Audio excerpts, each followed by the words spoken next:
Chicago blames lax gun laws in other states for city's murder rate. Here's the problem with that.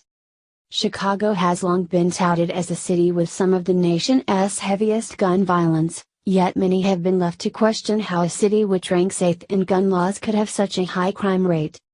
We're sitting between Wisconsin and Indiana, who have very lax gun laws, so the illegal flow of guns coming into the city is a lot larger than theirs, said District Commander Kenneth Johnson, comparing Chicago to large cities such as New York and Los Angeles.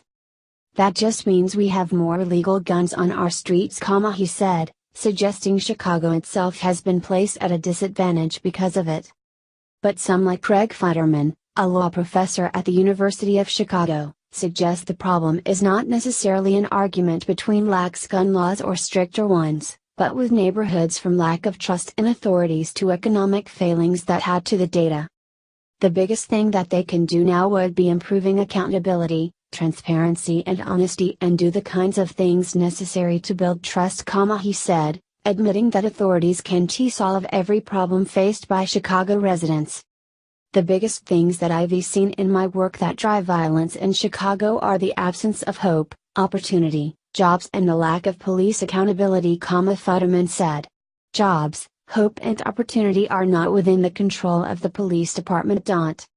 Though America's third largest city holds one of its highest rates of gun violence than almost any other year the past decade, Chicago police announced Friday that it experienced a 14% drop from the exceptionally bloody year of 2016, according to CNN.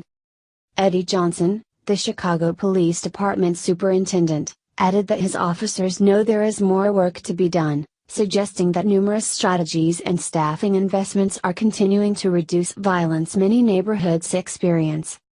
According to CNN, Chicago's homicide rate for 2017 so far totaled 609, a 14% reduction from this time last year, which saw its homicides reaching 710. The year 2016, the article stated, closed with a total of 771 homicides.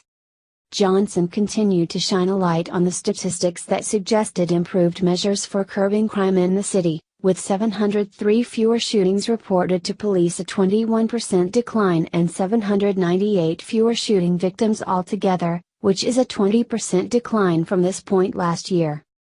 Though this year's homicides total far above the annual tallies taken in the past decade, Johnson insists that progress is being made, suggesting that certain investments have been helping police tackle the issue of a high crime rate this year, including the implementation of strategic decision support centers. These centers include predictive crime software that helps district leadership make deployment decisions, states the Chicago Police Department website, citing neighborhoods that have struggled with continued violence. Other measures for safety include additional cameras, gunshot detection systems, and mobile phones to officers in the field who receive real-time notifications and intelligence data at their fingertips. The centers are said to use predictive crime software in order for a more effective deployment of officers to the areas that need them the most. Officers who used to patrol randomly are now more focused on where to be, said Kim Smith, a manager for Crime Lab Research. Being in the right place at the right time is crucial, especially somewhere like Chicago, where there are ever-changing gang conflicts. Though Smith admits that there is uncertainty as to whether the support centers are the reason for crime reduction, she along with many others is hopeful about the new program being used to counteract the city's violent reputation and set them on a new path. I want the community to see us in a new light, Kenneth Johnson said. We've been on the path for the past year of making sure the community knows us, that they trust us and believe in us. What do you think? Scroll down to comment below.